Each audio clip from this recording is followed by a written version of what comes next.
Hello and welcome to this video cast for subscribers to davidicke.com.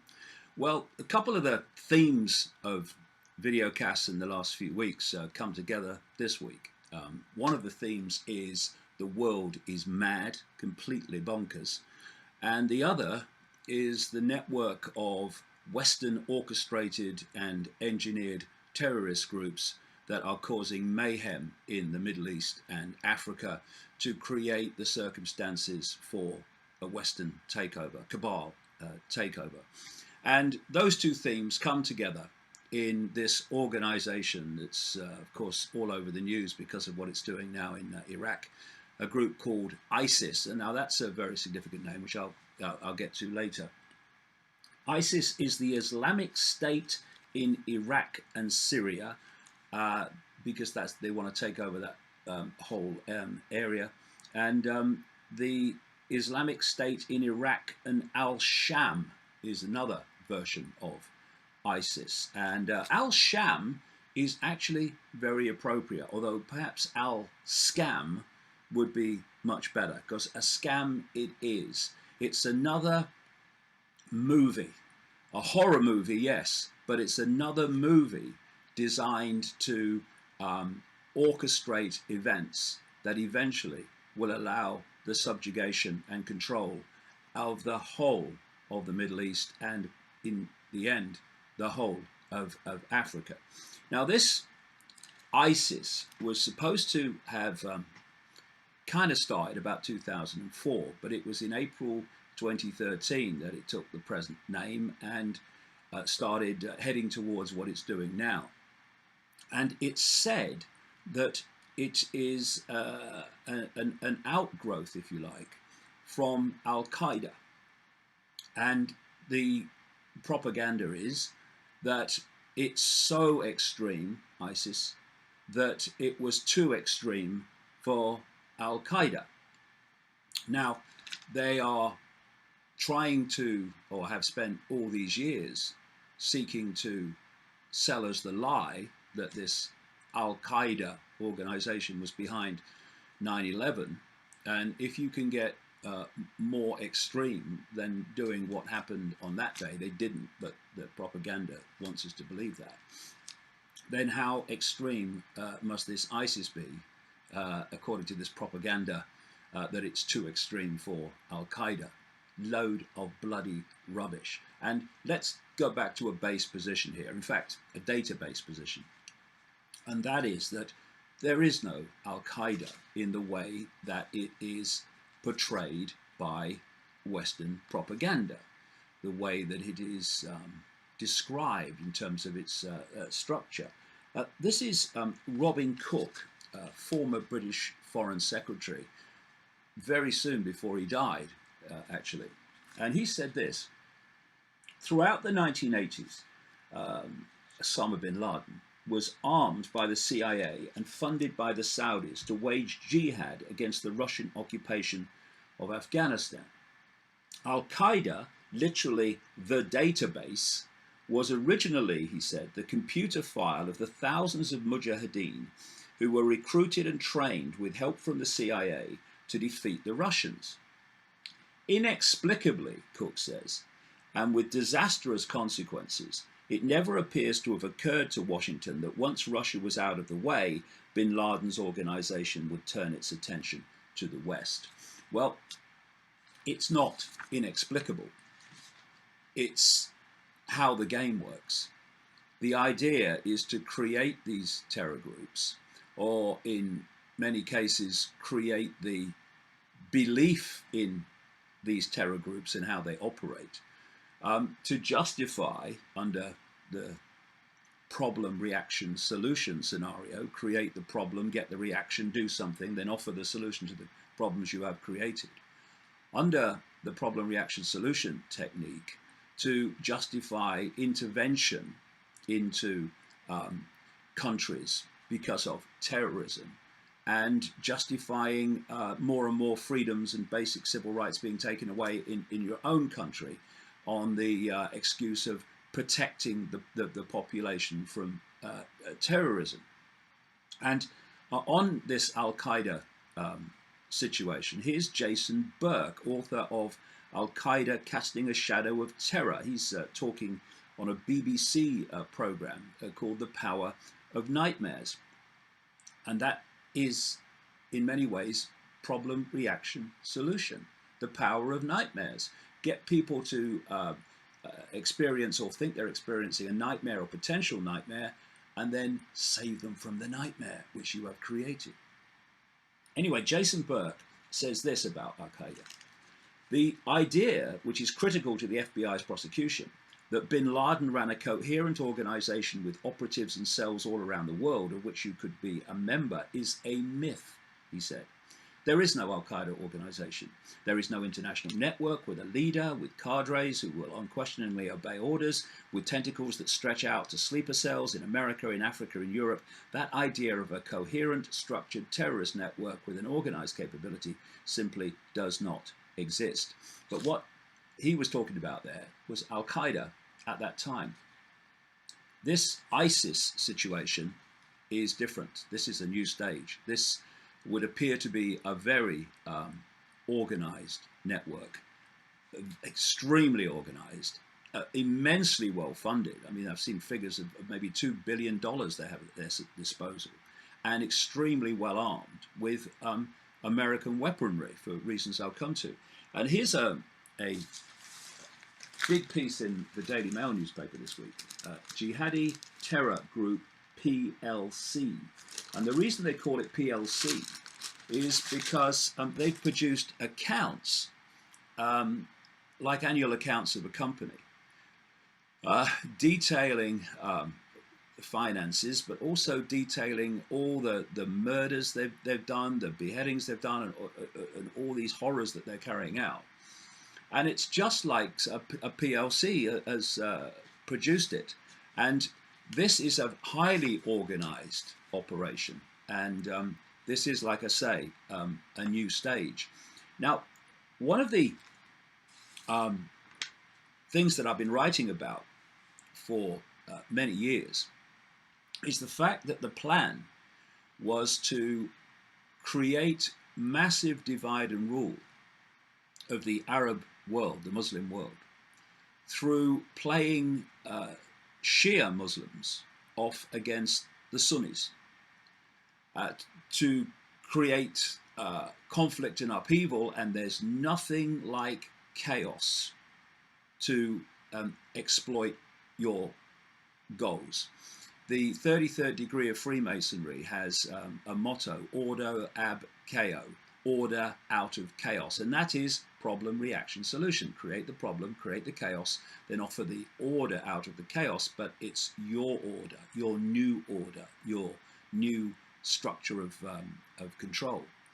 And what we see here with this ISIS group is that Sunni Shia schism being massively and blatantly exploited, because the ISIS group claim to be Sunni, and certainly Sunni Muslims believe that's the case, although some people question that, because some people say, well, actually behind it, and I would be one of them, is not even anything to do with Islam.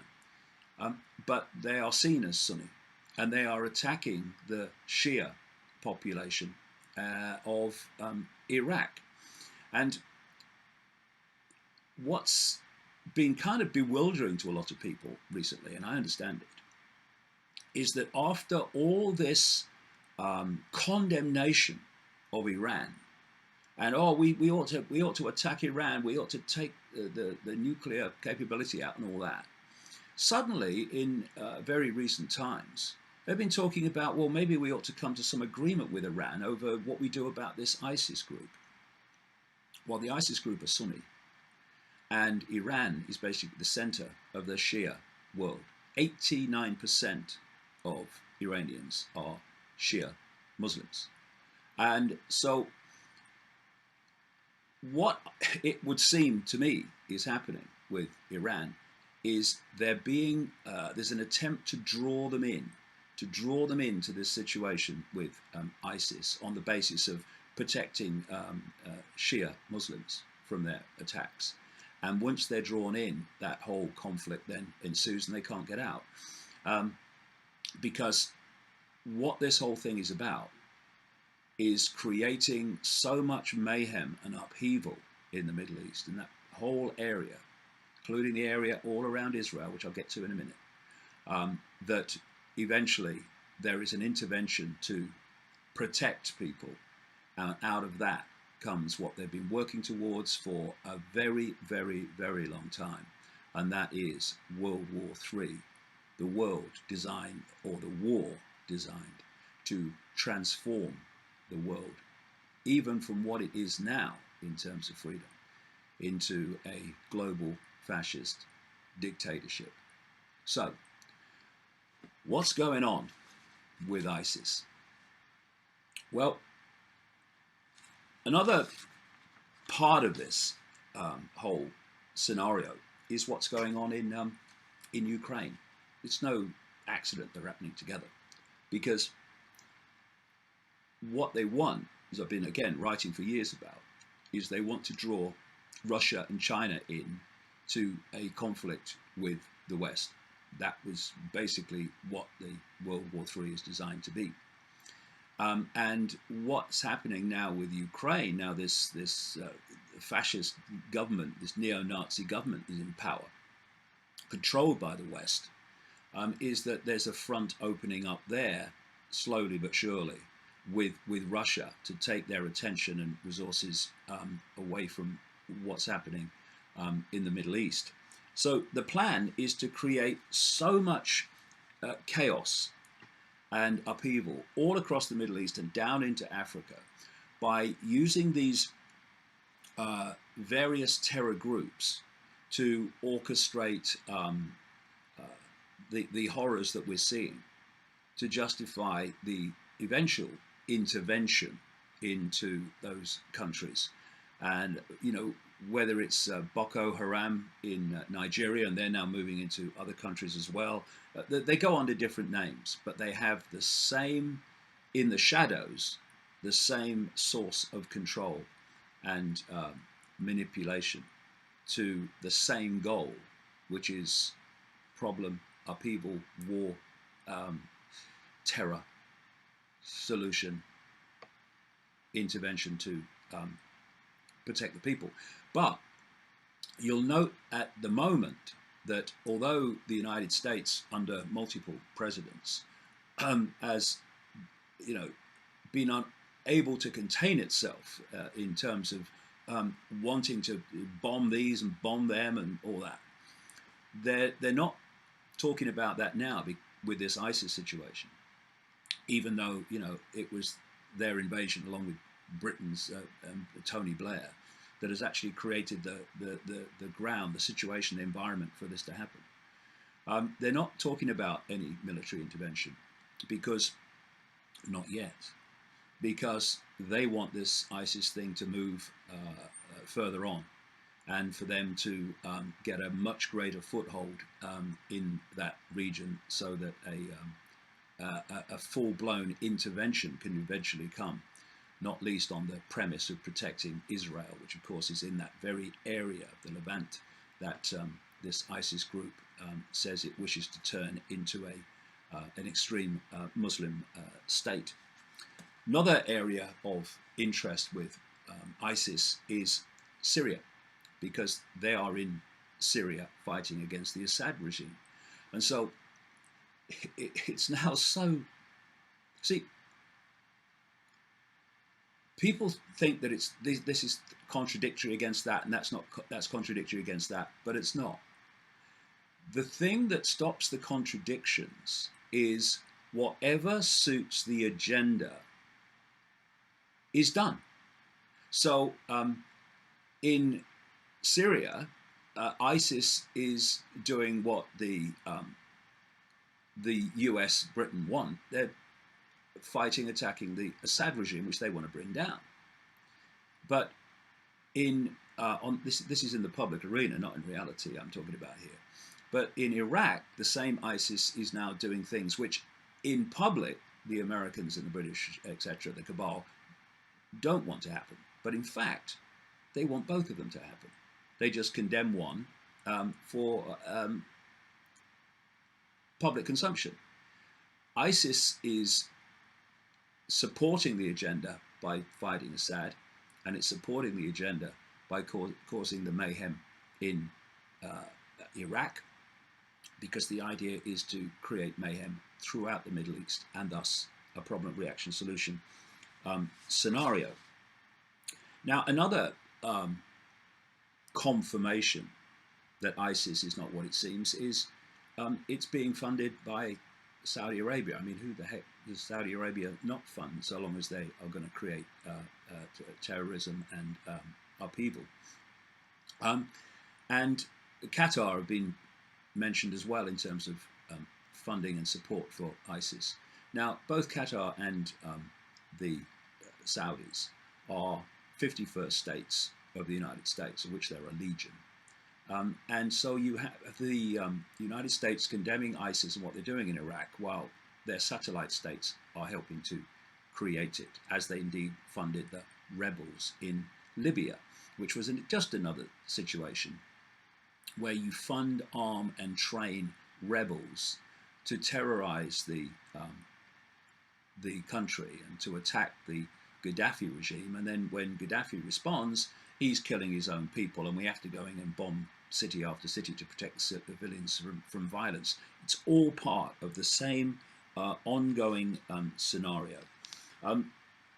Now, the Iraq-Afghanistan occupation by the Americans never ended.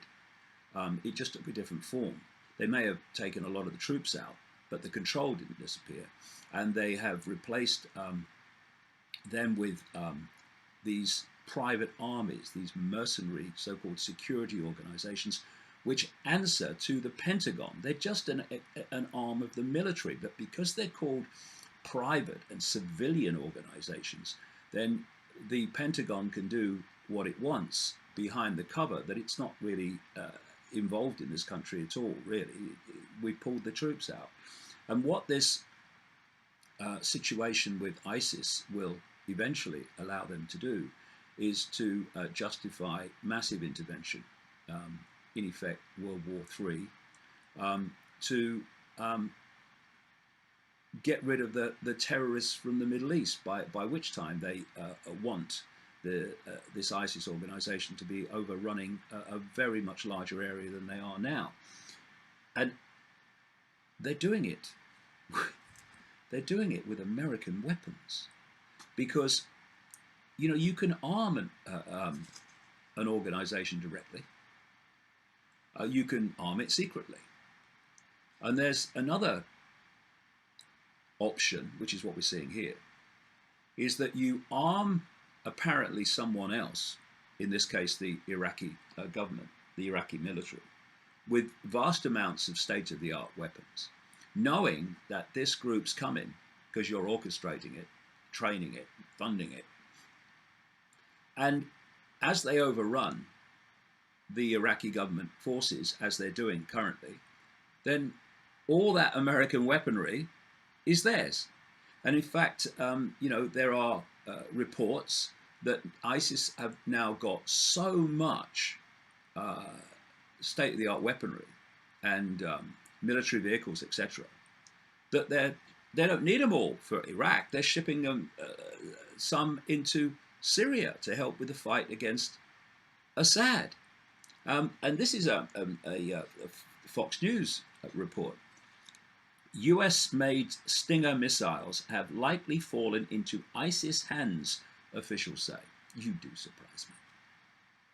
US officials with access to the latest US intelligence on Iraq told Fox News it appears likely, probable, that US-made Stinger missiles have fallen into the hands of Sunni insurgents. It is possible that the Islamic State of Iraq and Syria, ISIS fighters, acquired them from army bases they have taken over in recent days. The Stinger missile is a shoulder-fired surface-to-air weapon that is used against aircraft. And ISIS forces, as they advance through Iraq, the report says, concerns have increased that more US-made weaponry can fall into the hands of the radical group, which is precisely what the plan is. According to a report from the West Point Combating Terrorism Center, the ISIS, quote, now possess scores of Iraqi military equipment originally provided by the United States, from Humvees and cargo vehicles to small arms. And this is another report that says ISIS has secured so many US-made vehicles, like I just mentioned, that they don't even need them all on the Iraq side of their new Islamic State. And reports say they're sending a number of US-made tanks, trucks and Humvees into Syria to be used by ISIS fighters on the Syrian front. Perhaps even more dangerous, it says US officials say it is probable that US-made anti-aircraft missiles are now in ISIS hands, meaning all air traffic in the region is in serious danger. And it's all orchestrated. Two birds, one stone. You provide them with the weapons to overrun Iraq, and you provide weaponry for those that you want to overthrow, Assad in Syria. And the timing's perfect. Headline: War industry stands to make billions off ISIS threat. I'm staggered.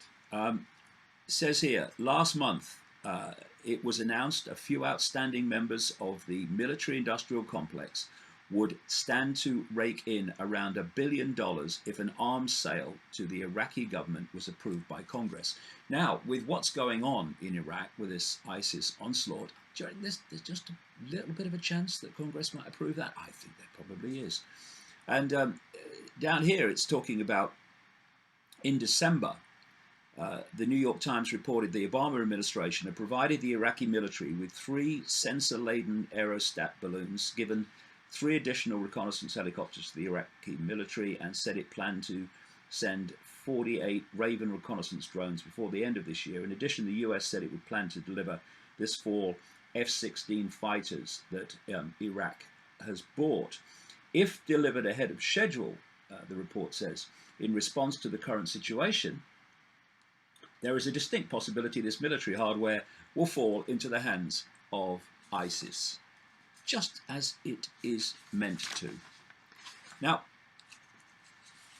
in this situation, you also have screaming at you the name Israel. I'm doing this on Friday. You'll see it on the Sunday. But up to this point, as I speak, Israel's been remarkably quiet, from what I've seen anyway, on what's happening in Iraq. And yet you'd think they'd be kind of screaming very loudly indeed. They may well do, but they haven't yet.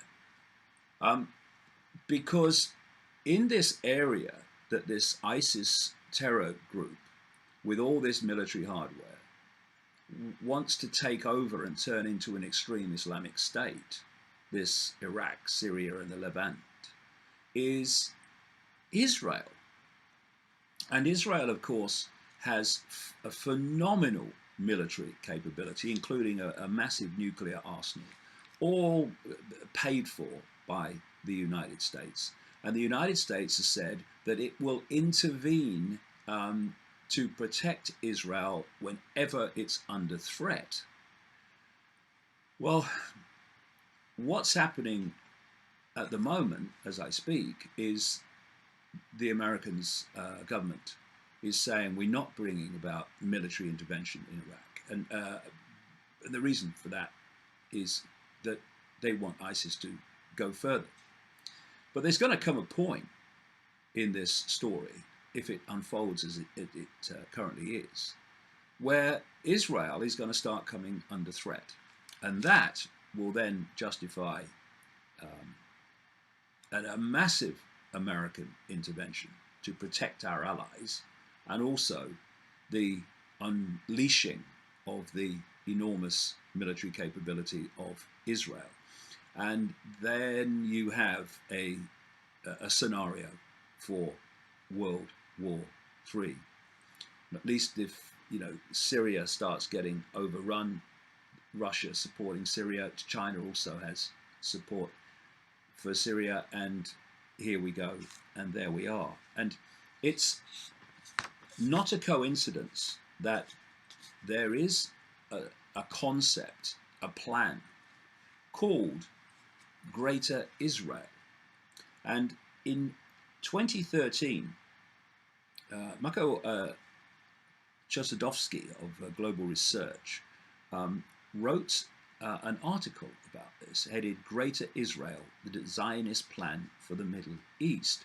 Now, he wrote this in 2013, and when you look at current events, it fits like the proverbial. It says, according to the founding father of Zionism, Theodor Herzl, the area of the Jewish state stretches, quote, from the brook of Egypt to the Euphrates. According to Rabbi Fitchman, the promised land extends from the river of Egypt up to the Euphrates in Iraq, of course. It includes parts of Syria and Lebanon.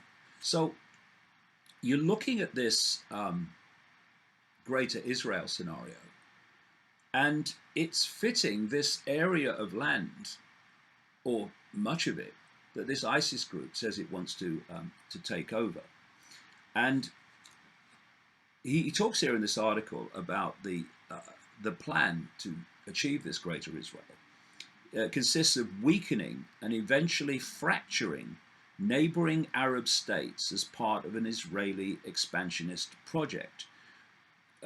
And again, what are we seeing now in Iraq for a start, other than a fracturing? What are we seeing in Syria other than a fracturing? Greater Israel, the article says, would create a number of proxy states.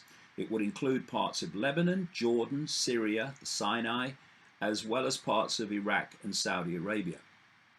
And he says Israeli strategists viewed Iraq as their biggest strategic challenge from an Arab state.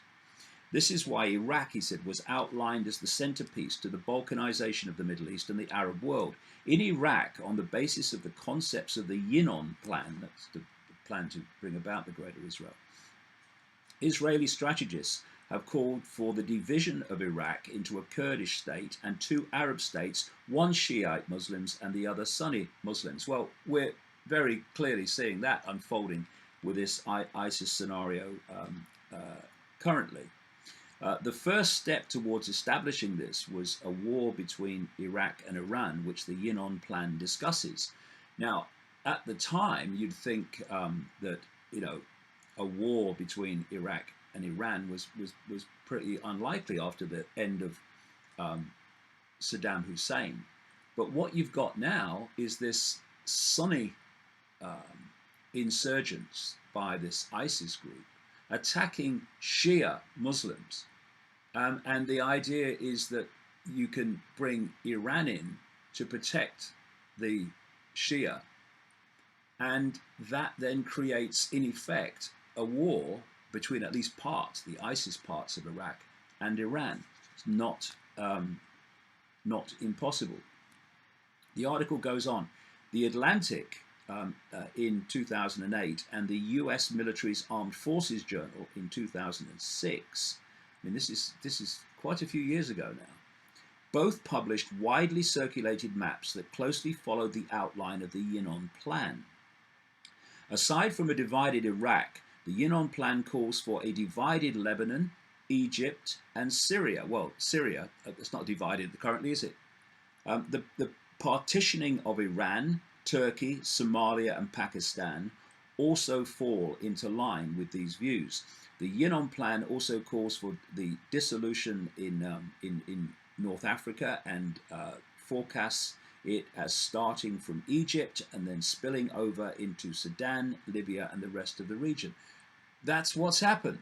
And of course, in Libya, they removed Gaddafi, who would have probably caused them a lot of problems with what they're trying to do, but he's gone now.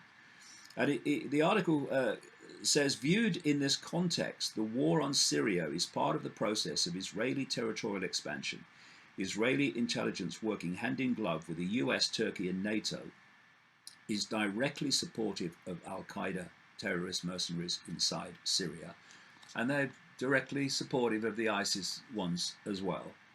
And says the Zionist project also requires the destabilization of Egypt. Well, that's not happened, has it? The creation of factional divisions within Egypt as instrumented by the Arab Spring. Then you ask the question, this ISIS group is supposed to be extreme Muslim, extreme Sunni Muslim, but are they? This is an article. Is ISIS really Sunni? Not at all. And this is a quote from the Islamic scholar Dr. John Andrew Morrow.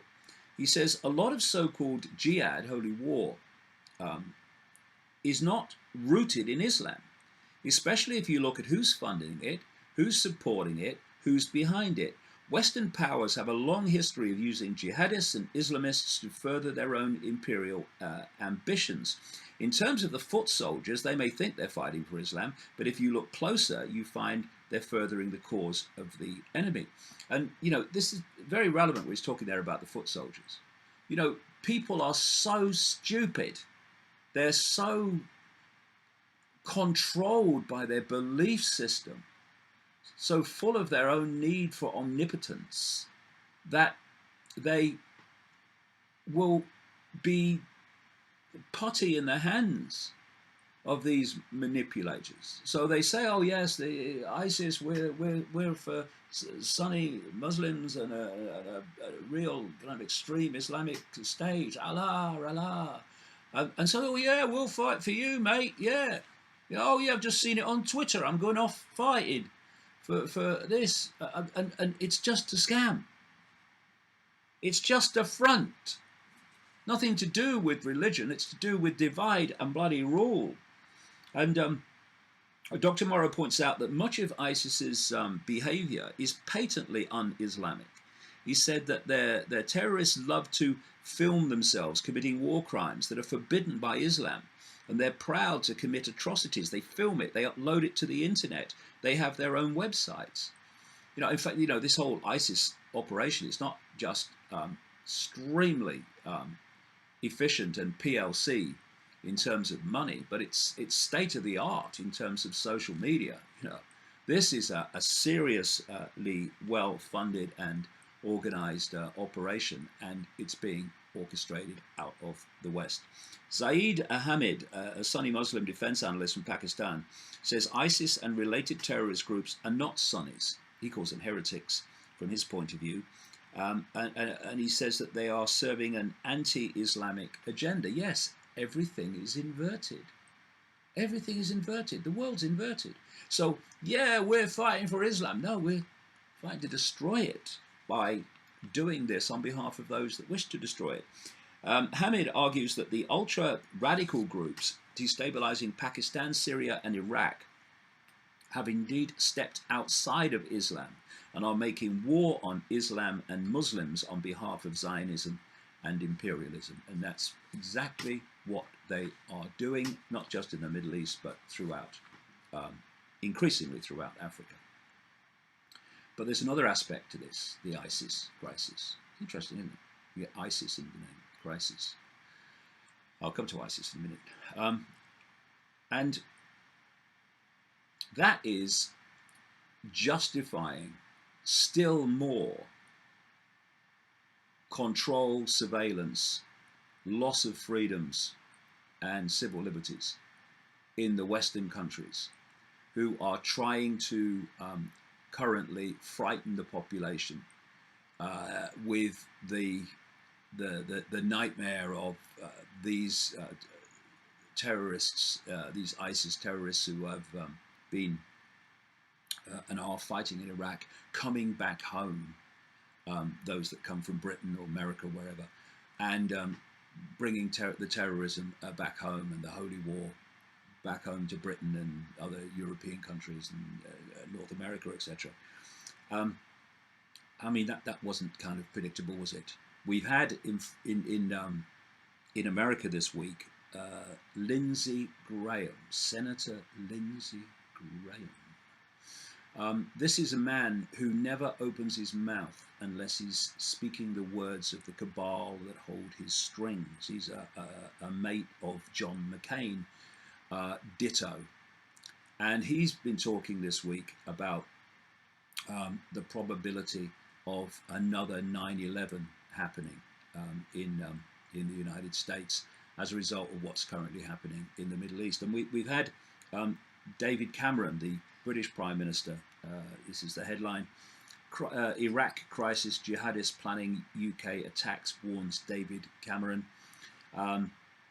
He's saying that the jihadists fighting in Iraq and Syria are planning attacks in the UK as the Iraqi government asks the US to launch airstrikes against militants.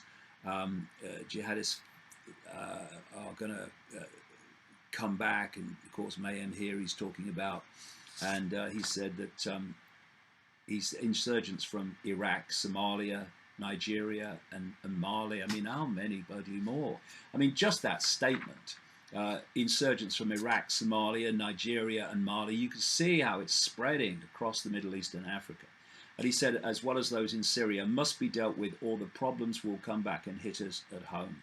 And we've had this man who I don't use the word madness as a symbol. I use it literally. Tony Blair, who has been saying that the invasion of Iraq by Blair and Bush, based on known lies, is in no way responsible for what's happening now, when it actually created the very circumstances for which this could happen. And Cameron's saying that ministers are ensuring that intelligence, security and policing services were focused as sharply as they can be on this problem of, terrorism at home. And so what you're going to be seeing is more and more efforts to take away more and more freedoms on the basis of protecting the population from the terrorists which they have created. Now, ISIS. Symbolism is the language of this cabal, this network. They have their own language of symbolism, which they understand. And, you see the obvious ones like the all-seeing eye and the pyramid and all-seeing eye on the dollar bill and the lighted torch. These are all the obvious ones, but they have a whole language of symbolism, and they have their own religion. It's satanic religion, but it's a kind of religion with its gods and its goddesses, and one of them is called ISIS. Now, if you are a extreme Islamic terror group, why do you have a wording in your name that allows it to be broken down to the short-term ISIS? Why? I mean, you say, "Hey up, mate! No, this means ISIS. We better change the wording so it don't." But that's what has happened.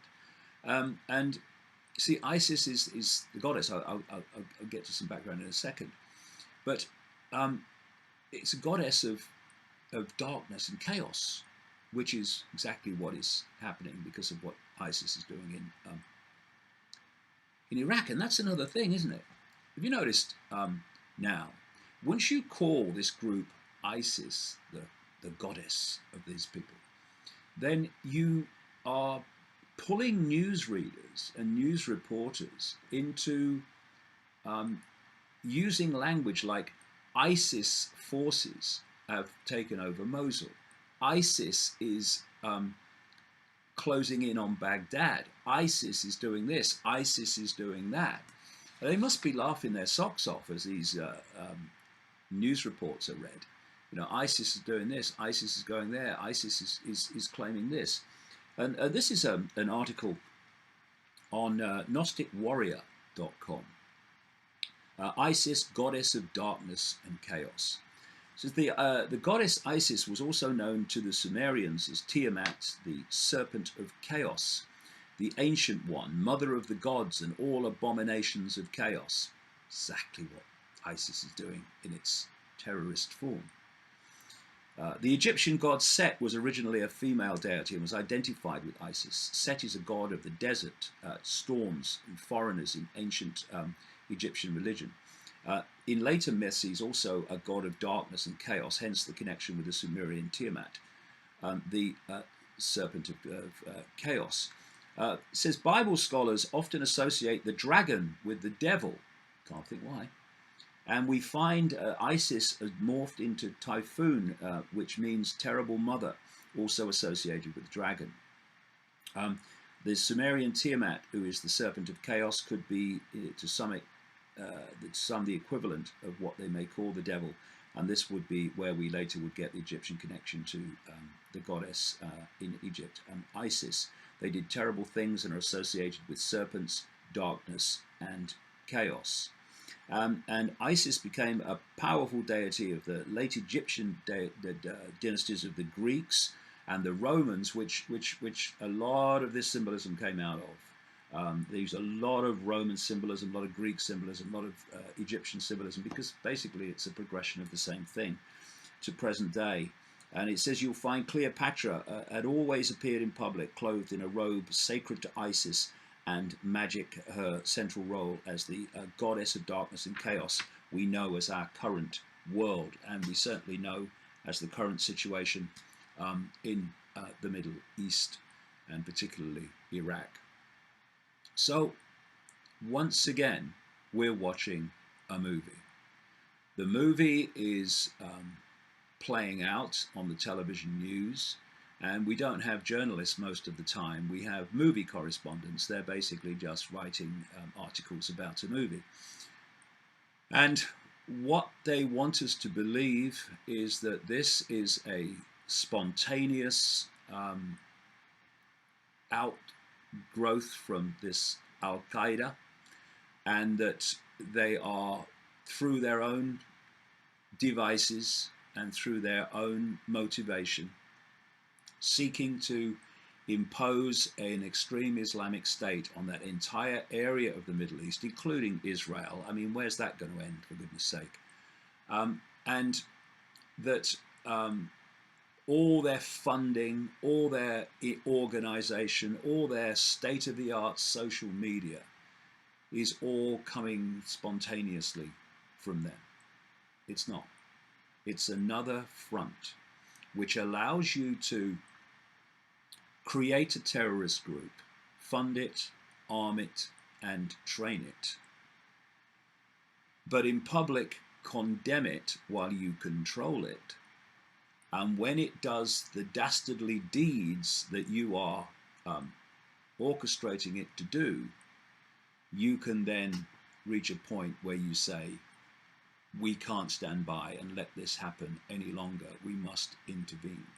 And what they want is the situation by then to be so bad that the current public hostility to more intervention, as was seen when they tried to get agreement to bomb Syria, that they will so get it to an extreme point that they will break down that public resistance to more military intervention. That's where we're going, and that military intervention is designed to be the trigger for World War III.